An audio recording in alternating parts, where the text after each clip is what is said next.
Votre attention s'il vous plaît. Cet élément est en ligne là.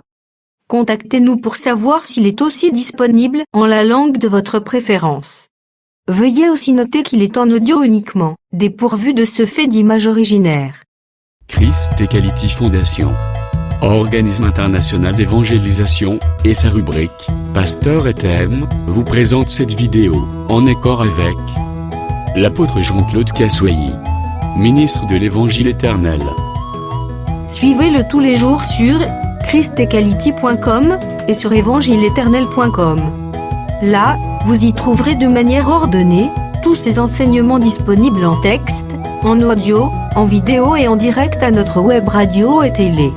Surtout, ne partez point sans souscrire à l'une de nos chaînes YouTube qui correspond à votre version linguistique. Souscrivez s'il vous plaît. Tous les enseignements de l'apôtre Jean-Claude Kassoyi sont disponibles sur christequality.com/jckassoyi.html. Bonne édification au nom de notre commun Seigneur et Dieu Jésus-Christ. Amen. Ok, totele moke.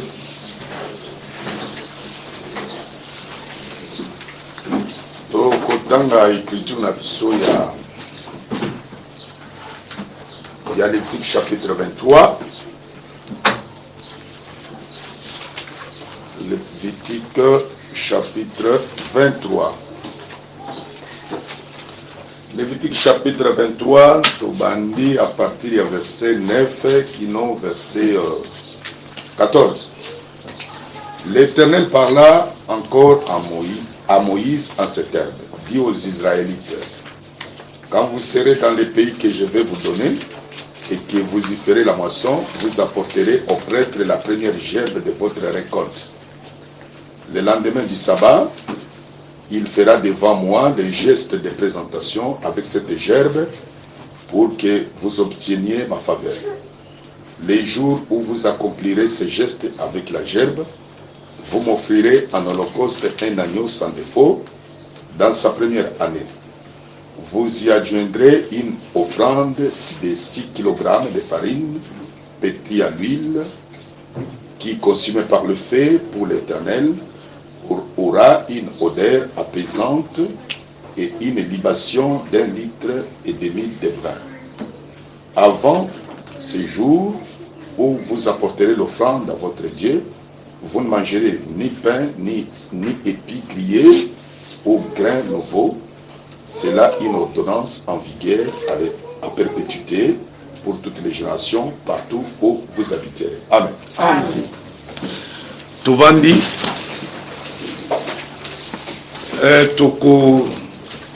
Topesaki aussi Genèse 37, verset 5, qui non verset 8. On a marre bazo comment au bac ici Genèse 37, verset 5 à 8. Bozui les sous Luc chapitre 2, verset 27 à 32. Luc chapitre 2, verset 27 à 32. Voilà. Kolo apamola basanto la komona Yesu. Tozo bakisa aussi ba écriture mosusu. Tozo tanga yango pour faciliter compréhension na biso avant tokota na ba explication ya milai. Likolo ya sujet na biso, la gerbe agitée. Acte chapitre 2, verset 33. Tokiti. L'écriture est l'objet, Dieu a ressuscité des morts, c'est Jésus dont je parle. Nous en sommes tous témoins.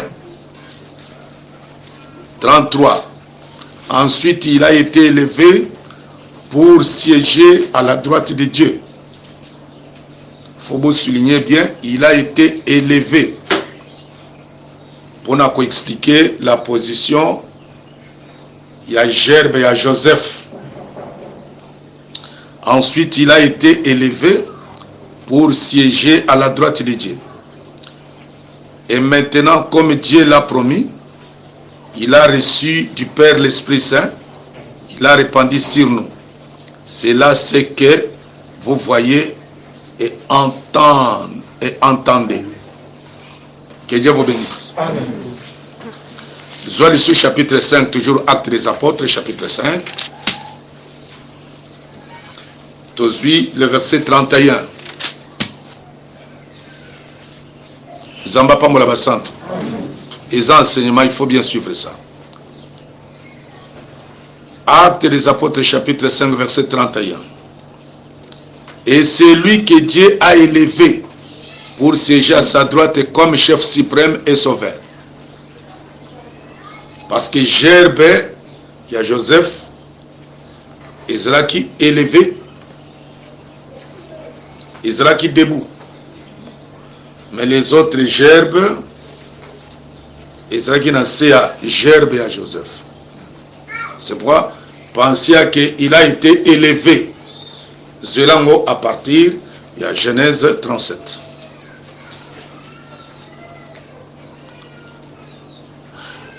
Nous lisons toujours. Et c'est lui que Dieu a élevé pour siéger à sa droite comme chef suprême et sauveur, pour accorder à Israël la grâce d'échanger et de recevoir le pardon de ses péchés. Et nous sommes les témoins de ces événements, avec le Saint-Esprit que Dieu a donné à ceux qui lui obéissent. Zambé Apambolabino. Amen. Toujours au Colossiens, chapitre 1. Colossiens, chapitre 1. On a besoin de comment. Colossiens, chapitre 1. Oui, sa prédication, tes exhortations, tes enseignements.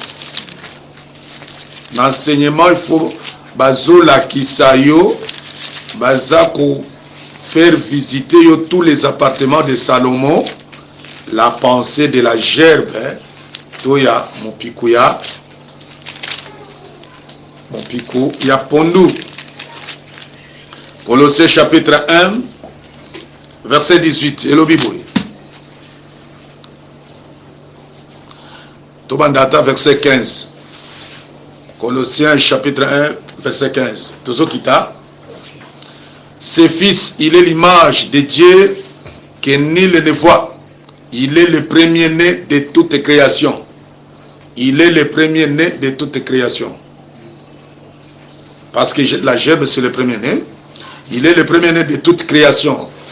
Car c'est en lui qu'ont été créées toutes choses, dans les cieux comme sur la terre. Les visibles, les invisibles, les trônes et les seigneuries, les autorités, les puissances, oui, par lui et pour lui, tout a été créé. Il est lui-même bien avant toute chose et tout subsiste en lui. Il est lui-même la tête de son corps, qui est l'Église. Ses fils est le commencement, le premier-né de tous ceux qui sont morts, afin qu'en toute chose, il ait le premier rang. C'est en lui que Dieu a désiré que toute plénitude ait sa demeure, et c'est par lui qu'il a voulu réconcilier avec lui-même l'univers tout entier, ce qui est sur la terre, ce qui est au ciel, en instaurant la paix par le sang que son Fils a versé sur la croix. Nous allons continuer. Or, vous autrefois, vous étiez exclus de la présence de Dieu. Vous êtes ses ennemis à cause de vos pensées qui vous amenaient à faire des œuvres mauvaises. Mais maintenant, Dieu vous a réconcilié avec lui-même par le sacrifice de son Fils qui a livré à la mort son corps humain pour vous faire paraître saints, irréprochables et sans faute devant lui. Mais il vous faut bien sûr demeurer dans la foi et les fondements sur lesquels vous avez été établis. Tenez-vous y fermement sans vous laisser écarter de l'espérance qu'annonce l'Évangile. Cette bonne nouvelle, vous l'avez entendue, elle a été proclamée parmi toutes les créatures sous le ciel, et moi, Paul, j'en suis devenu le serviteur. Zambé apamolabino.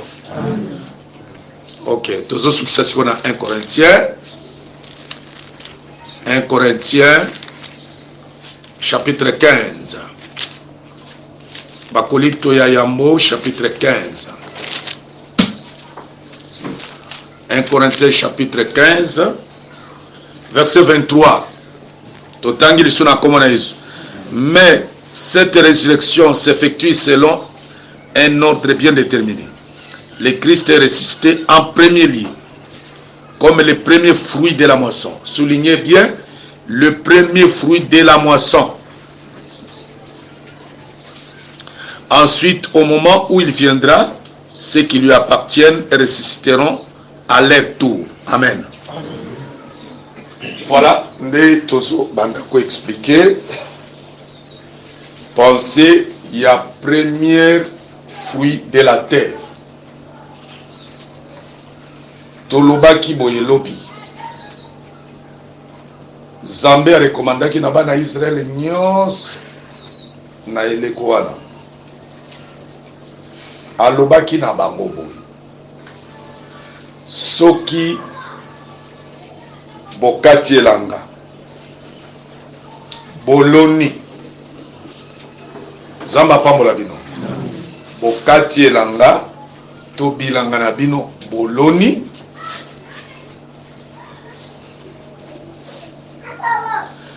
soki eleko ya kobuka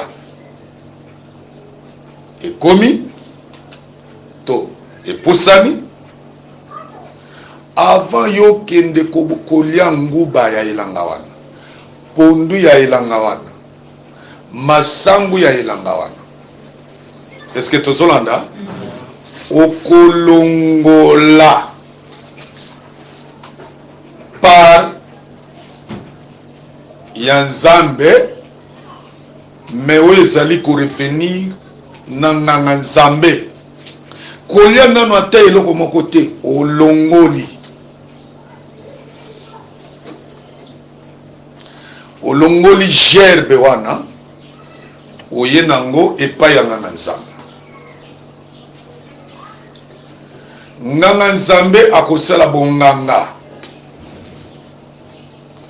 Nganga Nzambe akosala bonganga. Akosala rituel. Rituel yango eza nini?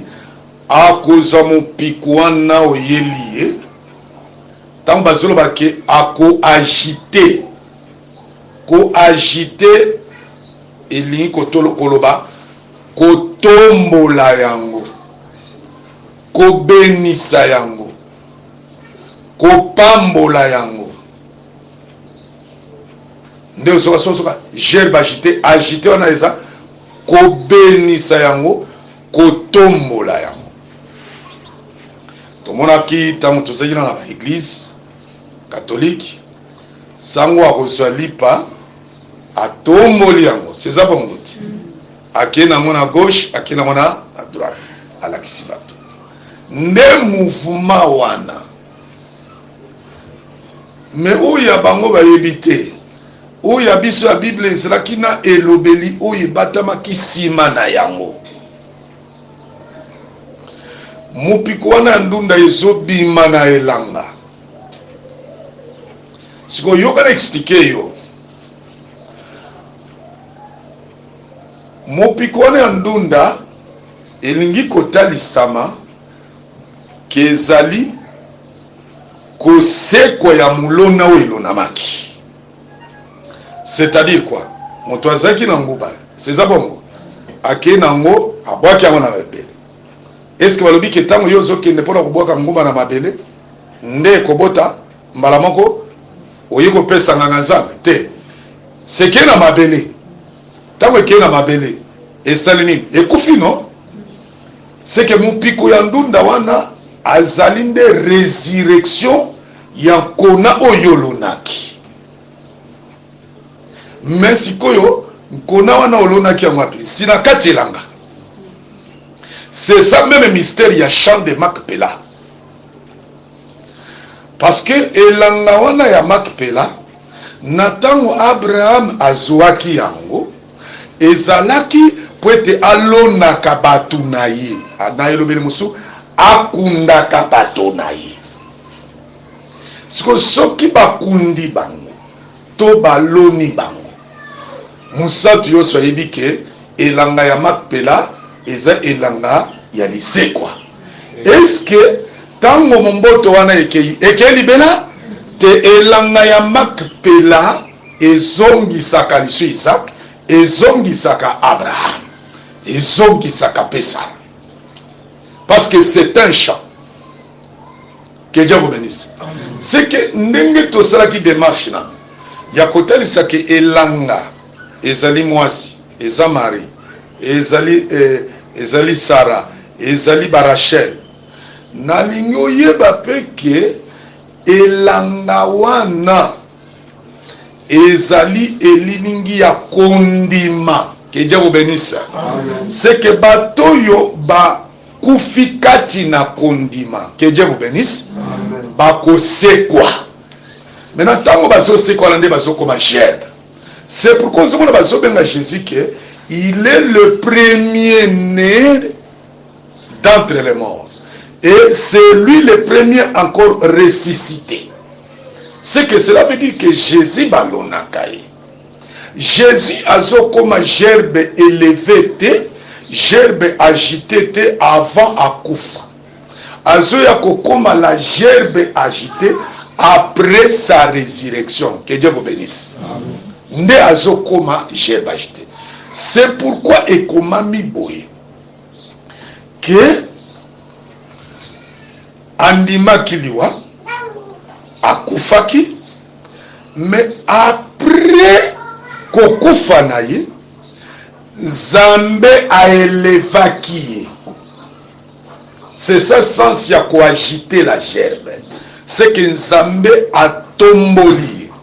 Pondenge Jésus akufaki wana soki asekwa kate bakoyi kobenga ye gerbe bénite. Pour la gerbe bénie, il faut assez quoi. Pourquoi? Parce que la gerbe c'est la résurrection. Il y a semence oyo elonamaki. Que Dieu vous bénisse. Amen. La gerbe c'est la résurrection de la semence. C'est que balobi que na Colossiens lobi Dieu l'a souverainement élevé. Yango zomona même élévation aussi à Joseph. Ezo ya koselema après liwana ye bato bayebaka te bomoni ntango bakangaki Joseph na bandeko na ye mpe babwakaki ye na kati ya citerne avant baya kozwa ye epai ya bato tozali kobenga les Ismaélites bakende koteka en Égypte. Bomoni ntango babwakaki ye na kati ya citerne wana akufaki déjà. C'est pourquoi vous aurez remarqué que akufaki inserfani akufaki sikoyo kokufa wana okomona ngo na ndenge bato de prière batelaka te yo landa kaka comprendre akufaki nde na modèle boy yo mato eno ezalaka ya kolanda soki yo mato eno eza kotote eko échapper yo tala tango bazwi ye babwaki na citerne na bandeko na ye moko alobi te toteka ye babwaki na citerne bazwi bilamba na ye bazwi yango batrampe yango na kati ya makila ya nyama bamemi bilamba wana epai ya papa na bango Jacob bayebisi papa na bango ke un animal féroce l'a tué, il était mort. Siko ndenge bazoya kobimisa la kati ya citerne wana c'est sa résurrection. Que Dieu vous bénisse. C'est ça sa résurrection. C'est que ndenge siko Joseph azokene en Égypte wana aza déjà la gerbe, aza déjà élevé. Parce qu'on ne peut pas parler de la gerbe s'il n'y a pas la résurrection ou s'il n'y a pas la moisson. Parce que comme moissonner, c'est ça la résurrection. Comme moissonner, il y a kobuka. C'est que Joseph était mort. Ce qu'on a dans Hébreux chapitre 11, yo tango zotanga na Genèse balobi ke na tango Nzamba yebisi Abraham kabela mwana na yo moko Isaac. Tango Isaac tango Abraham azokende po atumba mwana na ye. Boyebi histoire wana, j'espère. Basante boyebi histoire wana. Et tango sikoyo azokende po atumba mwana wana. Après nyama oyo tozali kobenga bélier. Bélier veut dire même à mobali. Abimi kotoyo. Il faut azalaka même à mobali parce que oyo azokufa pe azamwa na mobali. Nalobi il faut azala même à mobali parce que oyo azokufa pe azamwa na mobali. Bazwi nyama wana na période wana bachie na place ya Isaac. Soko tangi na makomi boye okomona ki Isaac akufaki te. Oyo ayaki kokufa na place ya Isaac eza meme wana. Mais tango tangi mukanda ya Hébreu chapitre 11. Parce que Bible se contredit zakate eza des problèmes aux andé na pensée ya Bible. Maintenant dans Hébreu chapitre 11, li komezo ya kolobake c'est par la foi que Abraham a tombaki mwana na ye. Ah. Ya komoni siko bato ya évangile bisote ba Bible ango eza mubulu. Bible ezo pesa bato mubulu. Bible ezo te eza ezali mubulu epa na yo parce que oyebi calcul de Dieu te. Oyebi nde calcul ya Nzambe te. Yango ndo zomone te pesa mubulu. Na mubulu na yo nde ozote ya bandimi na yo kesoko moni nyoka azoleka to moni scorpion azoleka okeye onyati ye parce que komami ke bokonyata ba nyoka bokonyata pe ba scorpion alors tango basui yo yo lobi ke na kuna basui na pona Nzambe basui yo pona Nzambe te tu as mal compris Dieu yo nde ozasopa oyebi calcul ya Nzambe te. Siko ntoba Paul azoloba na mokande Hébreu alobi ke c'est par la foi que Abraham atumbaki mwana na ye. Elingi koloba boy. Omoni le fait que Abraham andimaki déjà que nazokende kotumba mwana wana. Bozolanda na kati ya likanisa Nzambe asatumbi déjà. Omoni pona ni Bible elobi ke ekobo ezaka te okei kaka osali acte ekobo. Soko tali kaka mwasi na liso ya kokoboka na ye. Aussi déjà au Koboki. Parce que tout commence à partir de la pensée. Que Dieu vous bénisse. Au même temps, on va na koboma yo, na kobo osobomi. On m'a dit ça, ezande bongo. C'est que j'ai expliqué que pour parler du mystère de la gerbe, c'est la résurrection. Tant que lycée que on ne peut pas parler de la gerbe. Parce que la gerbe est obima après que olonaki, moulona na yo salinini et boti. Jésus t'a expliqué le problème de liwanaye. Azo comparé liwanaye na gré ya seneve to na gré ya moutarde. Azo lo babuke botala mbuma oyo ya seneve to ya moutarde. Soki ekweyi na mabele. C'est que quand on a belé, on est en train de rolona wana bangu bana babasam. Tokena ndeko kunda bango. C'est que albiso ke ko ina mabele. Et botité. Bon mo yepe samité. C'est que il faut mbuma tango kei et salini. Siko kobota manango. C'est ça la gerbe. C'est ça la résurrection. Tala balobi ke ezamboka moko ya moke sobe ko na mabele tango ezo bota nzete ya munene. Tango ezo balobi ke tango ekufi eboti. Tango eboti eza nzete ya munene. C'est siko nzete ya munene wana balobi ke bandeke bakouta bipai na bipai bakoya kosala habitation na bango na kati ya babita pe ya nzete wana. Siko tango zomona déjà ke likomie zolo bayete et comme c'était munene, c'était munene, ils ont eu c'est qu'en réalité Jésus a eu un grand après sa résurrection. Ce qui Jésus n'a pas fait assez quoi quitter les lots les salis de l'humanité était yamité pour accueillir déjà les belles à zongité. C'est que prise à ce qu'il fallait assez quoi. Si le local est assez quick, que Dieu vous bénisse. Vous voyez déjà que na yo pe ba problème na nyonso, ba maladie na yo, ba mpiaka na yo, et que c'est quoi pe la comme on a eu. Parce qu'il y a assez quick déjà. C'est que tant que Jésus a sécu, c'était fait. On m'a dit tant que Abraham a dit que je rendrai ton nom grand. Le nom d'Abraham est comme grand na Katia Isaac. Parce que Isaac était la résurrection d'Abraham. C'est tant que je rendrai, c'est dans le futur, je rendrai ton nom grand. C'est que la grandeur de Dieu, il fallait se manifester dans la personne, il y a Isaac. C'est que Zambé, le Dieu le Père, grandeur naïe, il fallait se manifester dans la son fils unique qui est Jésus-Christ. C'est pourquoi Isaac, c'est lui qui fait la grandeur d'Abraham. Je rendrai ton nom grand.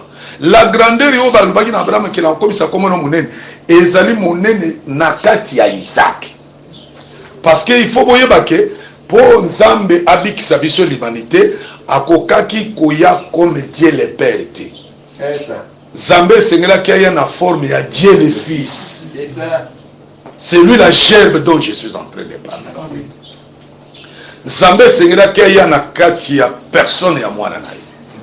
C'est pourquoi bato bazone di maté quand il a la fois passé que Jésus c'est lui le Dieu créateur du ciel et de la terre. Bayebi Nzambe te. Amen. Soko tangi mukanda ya Hébreux chapitre 1 verset 1 tina 3.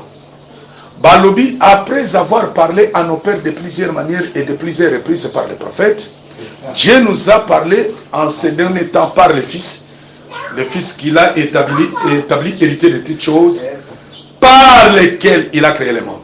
Par lesquels Dieu a créé le monde. C'est-à-dire que par le Fils, il s'en va qui le mokili. N'est-ce pas que ce qui Fils a zalakité, mokili qui was zalate. Bilamba bolati na nzoto, c'est parce que coton est zalaki, to laine est zalaki. Ne sali bosa ba bilamba bozala moi. Si ce qui coton est zate, kunza même est zate, on est bazo benga laine. Est-ce que vous relata? C'est que ce qui le bolati bilamba, c'est parce que coton est zali. Et ça nous était de la distribution de notre valeur. C'est que Nanzela ya mwana ndemo qui les alisa. C'est que ce qui fils a quitté le monde ne pouvait pas exister parce que c'est à travers fils Aza matière Zamba se serva qui n'ango pour créer le monde. Fils Aza le rôle Adam on Nanzela ya nzoto na epe miku wanaye ndeba créer Ève. C'est que ce qui Adam a zaté, Ève, moyen Azala, est zaté. C'est que si nous existons, nous allons coexister parce que Jésus-Christ est vivant. Que Dieu vous bénisse. Nous avons insisté que la gerbe est allée fruit. Vous comprenez? Tout à l'heure, l'écriture, c'est Jésus qui est à fruit. Est-ce que Bakoki Koloba, likambo ya fruit, ce qui n'a non? Kolonama est-elle samakité? Non. Le fruit, c'est le produit ya musala oyo salaki ya kolon. Yango zomona balobi ke na ko bénir les fruits de tes entrailles.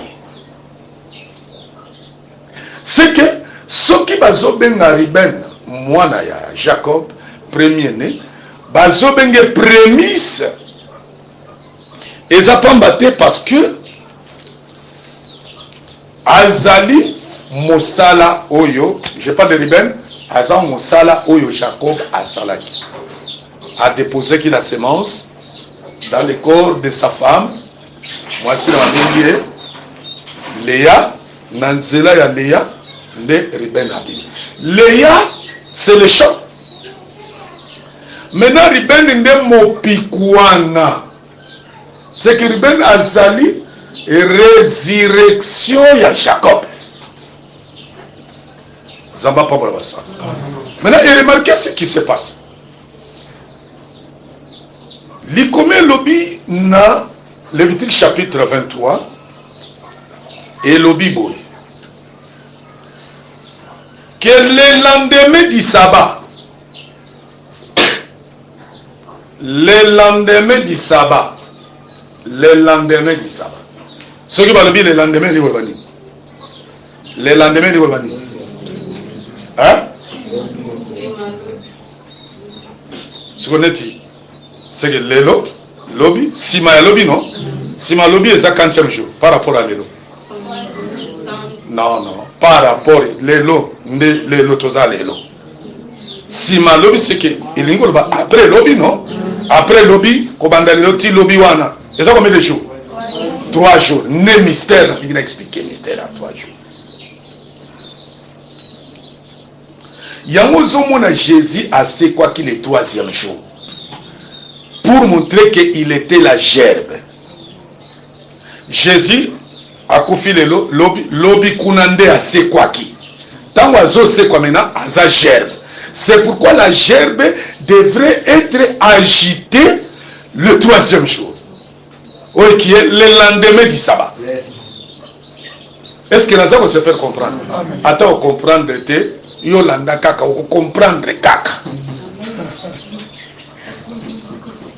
Yolanda kaka, yo ko se de fort yo, attends yo ki mungi asuyo, yebisa mungi ko songa te tikanga ina landa tata oyo na yoka biloko ni nazo démontrer.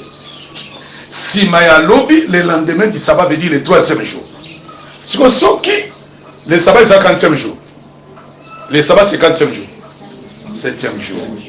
Si ko si ba lobby on ça doit être 40e jour. 1er jour. 8e jour. Oui. Maintenant, il y a l'autre, tout ça, 7e jour. Si vous avez lobby, vous avez dit 15e jour. Les lobby, kuna. Ah? Voilà. Bagoye na tableau, na bada botal sabino yango. Bino bato botanga te etalinga ite boso ma classe. C'est-à-dire, 7e jour, yango, c'est ça bon. Sabbat yango. C'est ça bon côté. Après le sabbat, tout ça na demain. Demain c'est 8e jour. Le lendemain, 50e jour. 9e jour. C'est comme Bolanda bien. 7e jour. Et ça la fin, il y a semaine de banda. 7e jour. C'est ça la fin, il y a semaine de banda. 1, 2, 3, 4, 5, 6, 7. C'est fin la semaine de banda. Tant que tu as 8e jour, hein? Et ça 40e jour. Premier jour, il y a semaine de banda. Et ça va monter. C'est que tant que tu as maintenant, 2e jour. Oui, ils ont dit le lendemain. Et ça 2e jour. Vous avez bien la classe, vous avez dit, bon, la boîte qui apporte la bandit pour le banda plus. Est-ce que vous comprenez maintenant? Est-ce que vous comprenez ce que je veux dire? En passant, nous avons démontré en Welsolobi, vous voyez que dans la Bible, 7e jour, ils ont la sabbat. 8e jour, ils ont la sabbat. 9e jour, ils ont la sabbat. Nous sommes les trois là. 1, 2, 3. Nous sommes la sabbat. Nous avons expliqué, Bino. Moké neto wana otambola parce que nazolinga te ke bato mosusu bazwa difficulté mais nalingi naloba boye ke le lendemain ya sabbat elingi koloba nano tuku ke ezali en réalité 3e jour komanda jour ya sabbat po tokende okoma. C'est pourquoi ils ont ça là 3 jours. Maintenant les 3 jours là nde 3 jours ya liwa pe liseko ya Yesu. C'est pour ça que la gerbe va lier directement dans la résurrection de Jésus. Gerbe va lier directement dans la résurrection de Jésus. J'insiste et je répète. Bakoki kobenga Jésus gerbe agité. Gerbe agité veut dire gerbe élevé. Gerbe petit. Gerbe à laquelle on a donné l'autorité. Gerbe à laquelle on a donné le pouvoir. Parce que Jésus a eu pouvoir après sa résurrection. Avant sa résurrection, Azwa qui dans le pouvoir était, il connaît la puissance, il y a ténèbres. Vous savez que Jésus a eu pour son mouilla penza makas. Pourquoi? Parce que tant que l'ennemi a cassé qui a libéré. Que Dieu vous bénisse. Maintenant, tant que c'est kui, tant que c'est kui. Baye bakoti libanga wo bachaki la kunda elongwe. Bomoni trouble kotaki trouble wana ezalaki ke en tout cas tobebi na biso parce que ndenge totiaki ezali pour ke akende libela lokola sekwi boye tobebi na biso. C'est que depuis que Jésus est ressuscité, monde à ténèbres yebi kaka tobebi na biso, tobebi na biso, tobebi na biso, tobebi na biso. C'est que bino peta ngosala ba prière neti ne boza boye bozala na bitidi ata mon côté prière oyebisi o rappeler Satan oyebisi Satan oso bebi na yo pona nini parce que tango yo chelaki libanga okanisa kike akosekwa te. Or ye aza mystère ya Hysope qui sort de la miraille parce que l'hysope c'est la notion de la résurrection. C'est que le collège Jésus a c'est quoi nazo yebisa yo ndenge toyaka na bino bocha na motu na bino ke bino pe bokosekwa. Que Dieu vous bénisse. Makambo na bino pe ekosekwa kaka eya na butu eya na moi pour un temps ko souffrir bazo nyokola yo bitumba ya famille o matabo okosekwa kaka. Mais Jésus comme étant la gerbe ezo bota na kati langa elanga eza eloko mosusu te, c'est la terre. Jésus avait été semé dans la terre. Que Dieu vous bénisse. Il est ressuscité. Tango azali ko ressuscité, en réalité aza lisusu Jésus comme tel. A commis Christ, a commis les ouins. Et tant que ressuscité wana aza lisusu Jésus te a commis les ouins. Parce que les amènent à bisokati ne ba attribuer ça kebele. C'est que nenge bachaki na kundawana ezande balona qui est parce que aza momboto. Que Dieu vous bénisse. Après à ressusciter. Si vous avez ressuscité, nous avons insisté sur ce point-là. Pour ressusciter, il faut agiter. Pour agiter, il faut élever au-dessus de tout le monde. Balobi que Dieu l'a souverainement élevé. Balobi ba seigneurie, ba trône, ba autorité, nancé à makolo na ye. C'est le nom de Jésus-Christ qui est le nom élevé au-dessus de tout nom. Au moment où on va dire et balobi que tout genou fléchira. Tout genou ne fléchit pas devant lui avant Akoufa. Tout genou fléchit devant lui après qu'on sait qu'on a yé. Est-ce que vous comprenez le sens de son expression? Parce que tant qu'il y a Akoufa qui n'a pas assez quoi qui était ma c'était dans le mabé. Il fallait n'en Akoufa qu'on sait qu'on a yé, mais à partir de là, mais les mabé koto sai. Il y a un peu la ngina ibisayo boy. Soko kufana no pe osekwate ba demo ba kobanga yote. Siko ko kufa wana eza kufa la bonzoto bote soko kufa la bomo ya masumu te. Demo ba kobanga yote. Ata ozobenga na ye akoyebi soki je connais Paul. Je connais Jésus. Na yo na yebi yote. Akobeta yo. Pour sikwana note. Comme sikwana note ye ne bozara. Chana mutuno ke soko zaka mutuno ya kusumu kaka. Longona na mutu na yoke demo akobanga yo demo akobanga kayo ata mokete pour que demo abanga yo il faut ezala balona kayo okufa kape osala kidini osekwaki nazo insister que tango bazo agiter la gerbe ko agiter la gerbe elingi ka kotalisa ko élever la gerbe. Tant que vous élevé veut dire couper sa gerbe domination. Gerbe c'est qu'on a dominé tout le monde. Mon toi qu'on domine y a zaté la gerbe. Que Dieu vous bénisse. Si on comprend que Jésus avait été élevé, nakati ya makomi, batombola ye. Talaninge zosel. Dieu suscitera un prophète d'entre vos frères. Celui qui n'écoutera pas ce prophète sera exterminé du milieu du peuple. Tant que Dieu suscitera.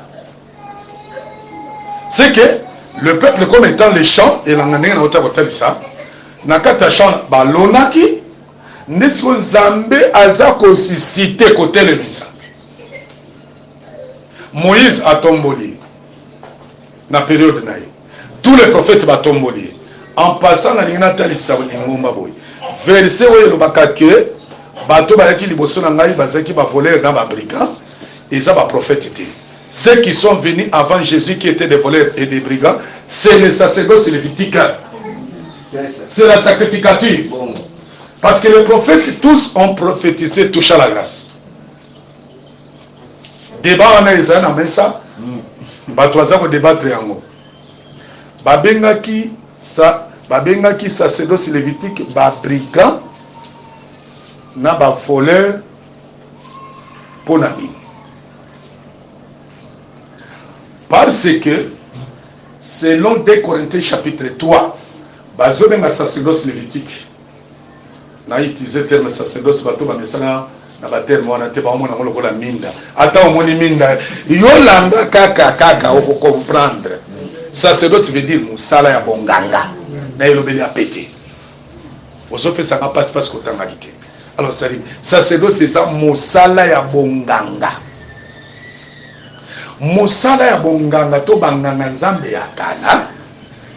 Avant Jésus aya oyeba ete musala na bango ebikisaka bato te. Hein? Na nzela ya banyama, bangombe, bameme, o bazalaka koboma, po ete bato bazobolimisa lisumu. Esalaka eloko te. Po soki esalaka eloko, Jésus akoka koya te. Mais bazobenga ministère wana kezaki ministère de la mort et de la condamnation. Oyebi soki balobi ke bazongisa eleko wana bana Israël bavivaka na désert. Tie zoya kobota. Bazongisa molelo na Congo awa. Toko kufa chaque jour lokola bangongi. Po kone ezalaki nene. Mebe kosomi.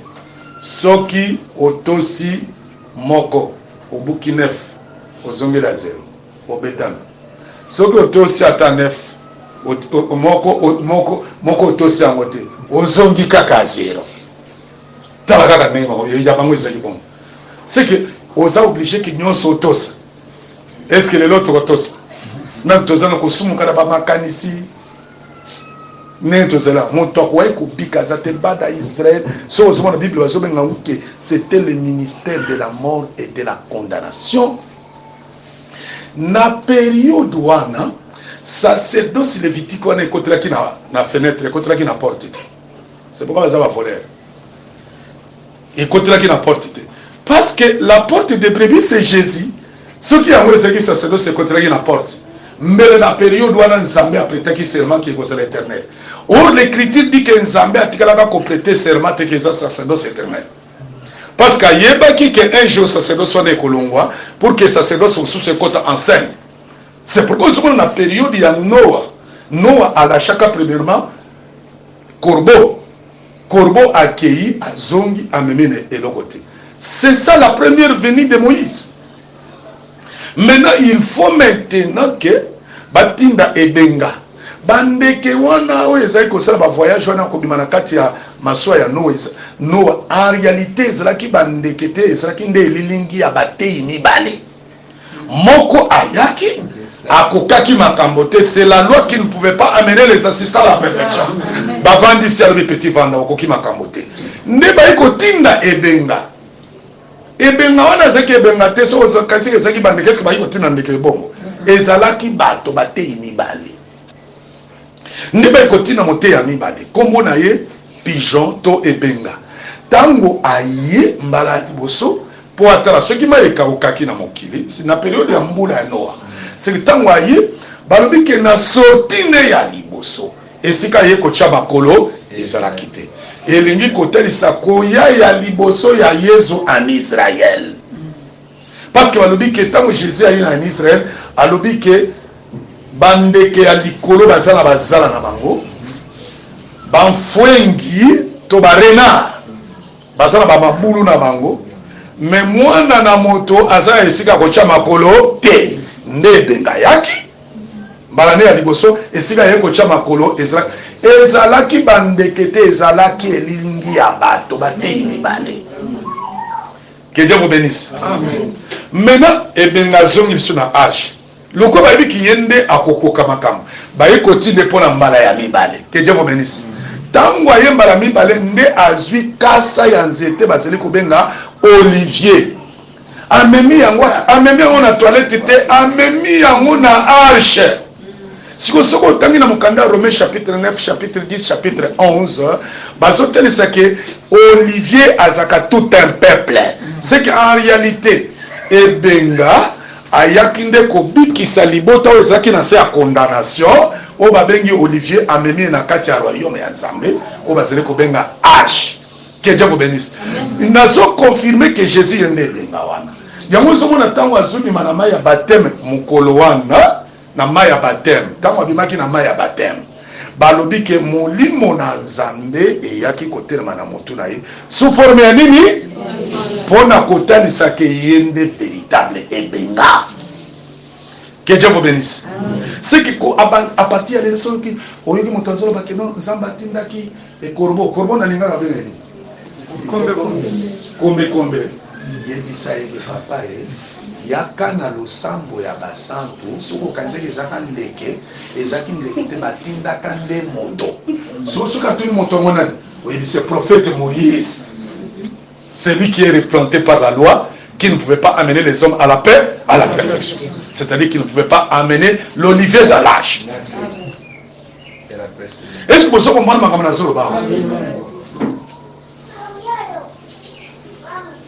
Est-ce que vous comprenez ma caméra?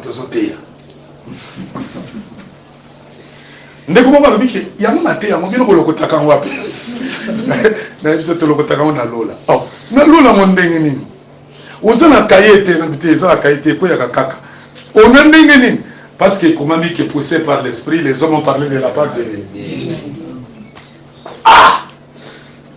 maman ko bandole mate ndenge nini zamena ngai na yokana mate ya bote okoyokela ngo wapi necha koto nyonso so ni wewe wewe mambo kakawa oyo sipozo lezaka ba bituluku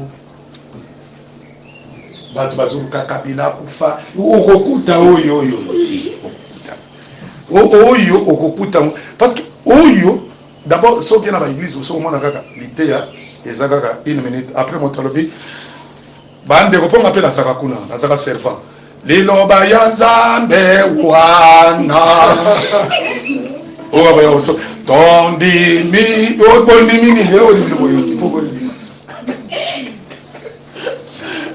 webi batele baza kufa yo so mona pesalité ya ezikaka 2 minutes oye tikali ka ikomi masolo kaka masolo bato sisa masolo après liloba ya Nzambe wana ozo ba papa mikolo ba mami bazo ka sonité bazo trouver normal yango biso tango tozalaka pe kuna na sima ya kotala bite oyi bato bele ba comprendre kate de bon maintenant ni bino ko critiquer ka bozo critiquer ka ko critiquer bite bible lobi moto ya molimo ajijaka tout juger tout veut dire examiner comment moto ya molimo ezate ba iso te wale zote wanete basiria wa kunte kinte wali histoire ya kunte kinte motala film ya kunte kinte tangu mindele bayaki bakuta biso na bakombo na biso yoko mono nani ngakomona na kaswai ko banda lero na yoka biso na komona na kaswai okomi tobi ngati obite bakobeto fimbo babeto fimbo sina nengo okome loba tobi ne ba changer biso bakombo siko biso na kati ya sango malamu ya seko na kati ya sango malamu ya seko bakoki ko changer na komona na kasite. Que Dieu vous bénisse. Bible le dit que vous serez appelés les terebintes de la justice. Mais si vous bandi mission et le okondima ngana za papa pasteur na te biso na doctrine na biso poto ndima faut vérifier makomami. Est-ce que loko yo papa pasteur kaswai makambo lobi ekomami? So ekomami te tokondi mayote. Et on m'a raconté ça va ce cas si j'ai comme au moins même na Facebook ba débat et bandi pourquoi parce que communauté tikala mosala ya moto te ezakande ya kolo. Communauté basato ezaka ya kolo. Ça dit que yo soko yena ndenge donc on s'imposer ko simbate parce que nous avons l'enseignement qui dit que les ouins n'aura pas de successeurs. Les ouins c'est Christ. Arosala successeur. Les ouins n'aura pas de successeurs. Donc il y a au moins la carte assemblée de saints ceux qui nettoyé aux yeux yo pasteur aux yeux que allez botanela maputa. Zamba pondio okomona ngote yo te na chine zo na liputa baza te ya na yo mais pona kofukamela yo to kofukamela yo te to fukamela kaka Yesu. Que Dieu vous bénisse. Na carte assemblée des saints ata ote ya kitoko c'est que biso to mona kaka Yesu kaka. C'est ça. Parce que tu dis ça va qu'il n'a qu'à ta caisse de jonc. Moutazaki kuna Moïse moi na ba hébreu. Azaki hébreu. Montre soute. C'est que na kati ya kitonga là oyo. Moi na ba hébreu azalaka. Na kati ya kitonga. Quand moi na ba hébreu parce que comment que le salut vient des juifs. Ce qui ka kobimisi mutu awa. Yango mona ba luba na ba Congo awa nde. Bon, on a des timoulouba moko bimaki na Kinshasa. Oh, na komi nzambe. Papa ni kamoni. Tout ça quand on dit sur la lembawa. Okuma nzambe kaka boy. Alui na komi nzambe. Obe okumi nzambe nini? Oh mais c'est depuis 88. Oh, d'accord, mon vraiment. Siko, neti biso de tobani ko toke no kufuka bel moto komi nzambe depuis 88. Ozomona. Mosusu wa ta onda. Awotai abimaki pena na ba Congo. Il y a pas de la communauté. À Saint-Lucie, bandimi na ye, ali biso kelelo na zokende dola. Boko yeba makambo dola. Papa wana ambati nkola batono. Asali ba incantation. Papa bando kende ko. Il wona zuki ni makolo nyoso ko ni pousser. Mais lokola kuna na lola. Kolo makambo azali. Atali alibo petit yo. Kwa yo zoko sabana na ngai zela. Kata mwazo yana. Yesu na likolo atini likira wa. Batu bafande kina se kwa mwana papa mataki. Kama ndo zonga likolo. Azungi. Oh! Mkongo likolo atono. Badi badi c'est tout qui l'hôpital habité bosambe. Taonda est mort. C'est moi yabako. Pour la nini? Po ozoko sabana nzambe. Soko zote na posolo te koko kufa. Que Dieu vous bénisse. Que Dieu vous bénisse. Amen. Tozoke ni malembe. Kana misu. Namona yo Yesu Namona yo Yesu Namona yo mobali Namona yo Yesu Soki namoni monene na Nzambe Nakobanga Nzambe Namoni monene na Yesu Nakobanga Nzambe Alléluia Alléluia Olo Yesu Amen Olo Yesu Alléluia Alléluia Amen Mazali Nzambe Alléluia Olo Yesu Amen Olo Yesu Alléluia Alléluia Amen Mazamunene Alléluia Olo Yesu Amen